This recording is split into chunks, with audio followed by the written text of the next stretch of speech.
It was a cold winter's morning on the island of Sodor. The wind was bitter and the ground hard with frost. Thomas and Percy were cold and cross. "All I want is a warm boiler," huffed Thomas. "Firelighter knows that. He's late." "He's not late," replied Percy. "This weather woke us up early." Gusts of wind swirled round the shed, tossing flakes of snow toward Thomas. Then they swooshed round Percy, too.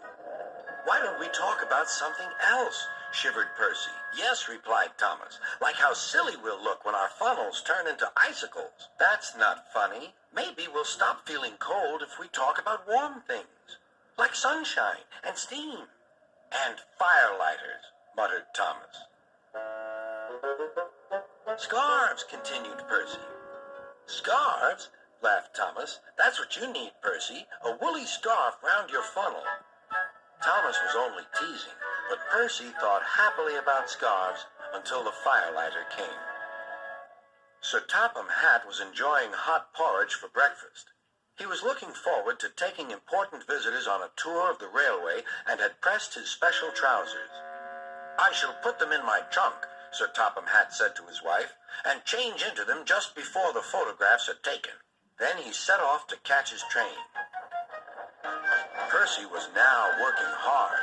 His fire was burning nicely, and he had plenty of steam, but he still thought about scarves. He saw them everywhere he went.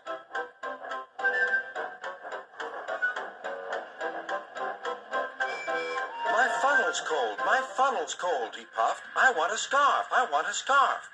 "Rubbish, Percy," said Henry. "Engines don't wear scarves. Engines with proper funnels do," replied Percy. "You've only got a small one." Before Henry could answer, Percy puffed away. Henry snorted. He was looking forward to pulling the special train. It was time for the photographs. Everyone was excited. Sir Topham Hatt was waiting on the platform for his trousers. They were in a trunk amongst a big load of baggage. The porters were taking the baggage trolley across the line. They were walking backwards to see that nothing fell off. Percy was still being cheeky. His driver always shut off steam just outside the station.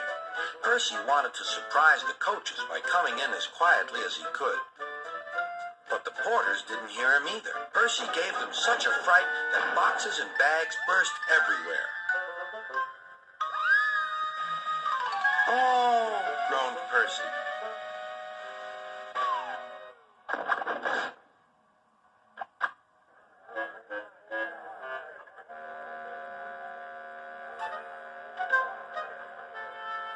Sticky streams of jam trickled down Percy's face. A top hat hung on his lamp iron. Worst of all, a pair of trousers coiled lovingly around his funnel. Everyone was very angry. Sir Topham Hatt seized the top hat. "Mine," he said. "Percy, look at this." "Yes, sir, I am, sir." "My best trousers, too." "Yes, sir, please, sir." "We must pay the passengers for their spoiled clothes, and my trousers are ruined. I hope this will teach you not to play tricks with the coaches." Percy went off to the yard. He felt very silly. On the way, he met James. "Hello, Percy. So you found a scarf, eh? But legs go in trousers, not funnels." And he puffed away to tell Henry the news. That evening, Thomas and Percy were resting in the shed. Percy's driver had taken away the trousers and given Percy a good rub-down. "Firelighters promised to come early tomorrow," said Thomas. Henry arrived. He'd enjoyed taking the visitors around and now felt sorry for Percy, too. "Driver says the weather will be warmer tomorrow. You won't need a scarf, Percy." "Certainly not," replied Percy. "Engines don't need scarves. Engines need warm boilers. Everyone knows that."